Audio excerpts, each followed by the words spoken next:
இயேசுவின் நாமத்தில் உங்களை வாழ்த்துகிறேன். எப்படி இருக்கிறீங்க? நல்லா இருக்கீங்களா? இந்த சீன் உங்களுக்கு பிடிச்சிருக்குதா?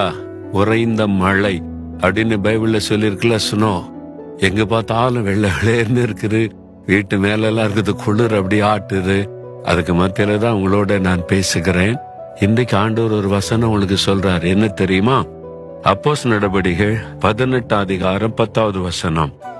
நான் உன்னுடனே கூட இருக்கிறேன், உனக்கு தீங்கு செய்யும்படி ஒருவனும் உன்மேல் கை போடுவதில்லை.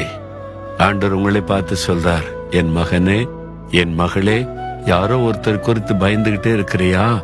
எனக்கு தீமை செய்யறாங்க, என்னை அழிச்சிட நினைக்கிறாங்க, என்னை முடைக்கிற நினைக்கிறாங்க, எனக்கு வரக்கூடிய நன்மையை தடுக்க பாக்குறாங்க, ப்ரமோஷனை தடுக்கிறாங்க, எனக்கு விரோதமா இந்த அதிகாரிகள், இந்த பொல்லாத மனிதர்கள் ஏதாவது பண்ண நினைக்கிறாங்க, நீ கலங்கிட்டே இருக்கிறீங்களா? ஆண்டவர் சொல்றார், உனக்கு தீங்கு செய்யும்படி ஒருவன் உன்மீது கை போடுவதில்லை.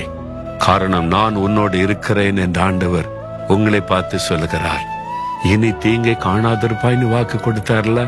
தீங்கு செய்கிற மனிதர்கள், தீங்கு செய்கிற பொல்லாத ஆவி, பொறாமை கொண்ட மனிதர்கள் உங்கள் மேல கை போடுவதில்லை. ஆண்டவர் விடமாட்டார். அவர் உங்களுக்கு துணை நிற்கிறார்ல. நான் உன்னோடு இருக்கிறேன் என்று வாக்கு கொடுத்திருக்கிறார்ல. விசுவாசத்தோட சொல்லுங்க, கர்த்தர் என்னோடு இருக்கிறார், என் இயேசு என்னோடு கூட இருக்கிறார், ஒருத்தனும் என் மேல் கை போட முடியாது. எந்த தீமை செய்ய நினைக்கிற மனிதனும் எனக்கு தீமை செய்து என்னை மேற்கொள்ள முடியாதுன்னு விசுவாசத்தோட சொல்லுங்க. பயப்படாதுங்க, நீங்க தான் ஜெயிப்பீங்க. ஒருவரும் உங்களை டச் பண்ண முடியாது. ஆண்டவர் வாக்கு கொடுத்திருக்கிறார். ஒருவனும் உங்கள் மேல தீங்கு செய்வதற்கு கை போட ஆண்டவர் அனுமதிக்கவே மாட்டார். சிலுவையில் உங்களுக்காக தன்னையே பலியாய் கொடுத்து உங்களை பிள்ளைகளாக ஏற்றுக்கொண்ட ஆண்டவர் உங்களை எப்படி கைவிட்டு விடுவார்?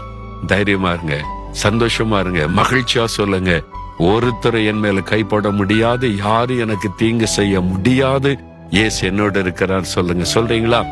இயேசு என் கூட இருக்கிறதுனால ஒருவரும் எனக்கு தீங்கு செய்ய முடியாது. இயேசுவே, நான் அதை விசுவாசிக்கிறேன், விசுவாசத்தை அறிக்கையிடுகிறேன்.